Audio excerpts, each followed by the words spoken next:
When hard-up Elfie and Stacey's scheme of selling Mo's dodgy hairspray fails, he has a not-so-cunning plan. He ushers Kat, Stacey and Mo out of the house to Sharon's hen do so he can start a fire and claim on the insurance.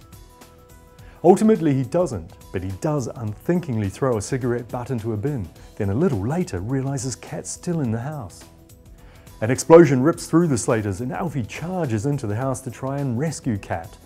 When the smoke clears, the Slaters' house is in ruins. The hairspray was the accelerant. But is Kat okay? Sharon's out of sorts at her hen, and Linda doesn't exactly help with her entertainment, and she notices Sharon slipping out of the Vic. Mick has a heart-to-heart with Sharon, and it dawns on her she does want to marry Phil, and she confesses to Phil that she really does love him. But when Shirley tells him Sharon's leading him a merry dance, he caves in and kisses her. However, someone's watching them. Next we visit Corrie. Peter's back in prison, and Jim is initially delighted when Steve visits to thank him for saving Peter's life. But his mood changes fast. Jim has his cell trashed to warn him not to let Steve know that he supplied the booze that almost killed him. But Peter tells Tracy. She quickly tells Steve to try and stop him visiting, but also asks him not to grass up Jim as the repercussions for a brother will be extreme.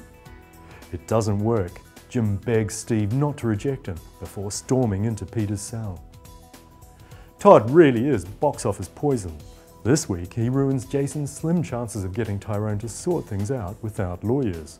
Later he breaks into the garage, and while he doesn't steal anything, he maliciously suggests to Tyrone it's a hidden message from Tony. Meanwhile, Tony makes Fizz and Ty a final offer of £5,000. Eileen and Eva beg them not to ruin Jason, but are they in forgiving mood? We wrap things up with Emmerdale. Megan and Jay underhandedly hack into Charity's account and find proof of the payment for the abortion, but Declan insists it was for Debbie. Charity's feeling poorly, but is relieved to discover she's not pregnant, although she's ill when she discovers her truck's trashed. Who could have done that?